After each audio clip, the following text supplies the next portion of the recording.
that will show them the alternative to what you're offering them all the time. So there's something missing in this environment. There's something that doesn't sit well with me. And that's because we're missing a huge piece of this purchase funnel, and that is the loyalty funnel. People, especially in your industry, who are brand loyal, okay, do this.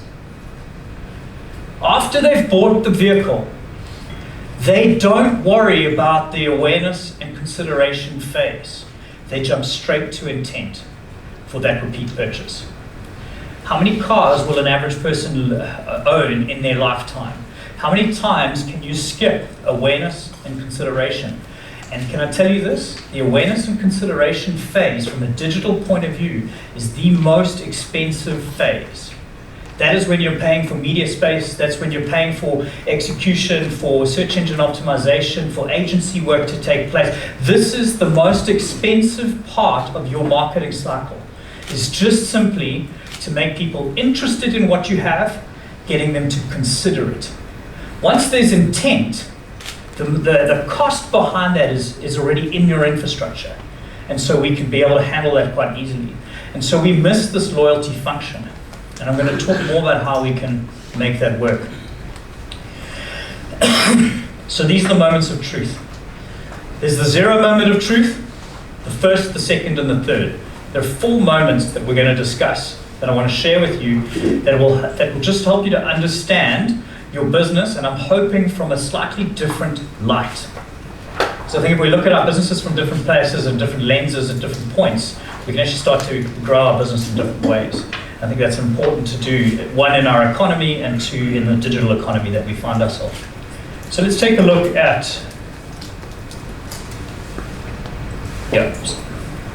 first phase. We're looking at awareness, consideration, and intent.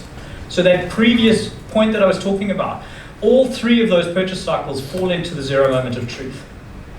The first moment of truth is all about the purchase, and I'll get more into this later. Second moment of truth is about the experience that your customer has with the product, something we have very little control over.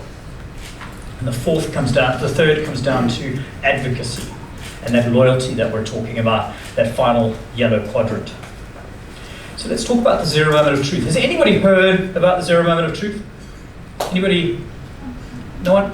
Well, at least hopefully I'll be able to teach you something. There's this concept called ROPO. Anyone know about ROPO?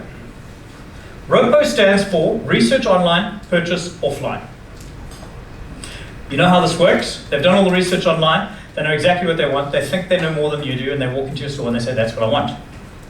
They've done all the research online, and now they come into your store to make the purchase. This is a very big thing that was taking place when the internet first started, was that we were able to create content to help people make decisions about buying our product. And so we did that, and then they made 60% of the purchase decision without us even in the room anymore.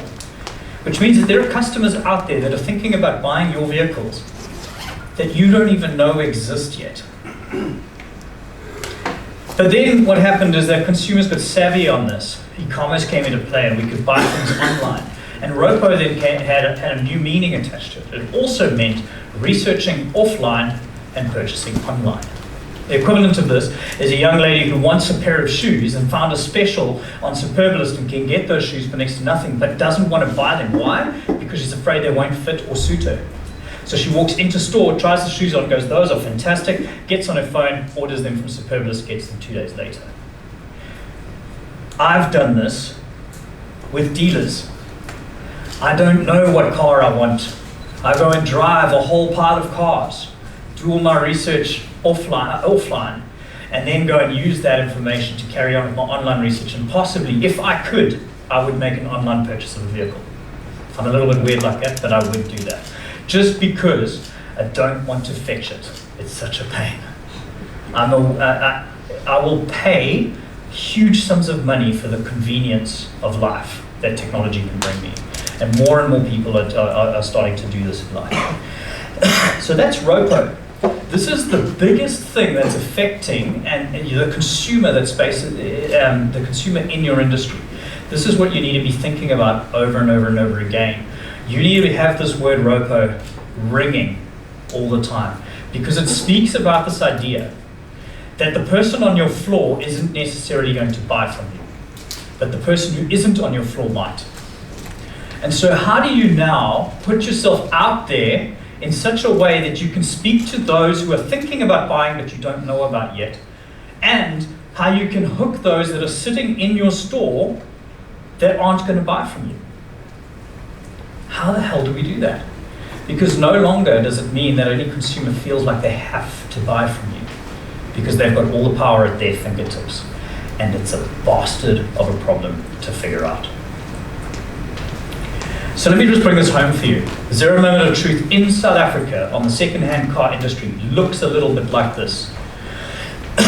You're looking at just short of 1.2 million searches a month in used cars and associated keywords. Now let me just put that back to ROPO. 60% of the purchase decision is happening without you, right? That means that these are people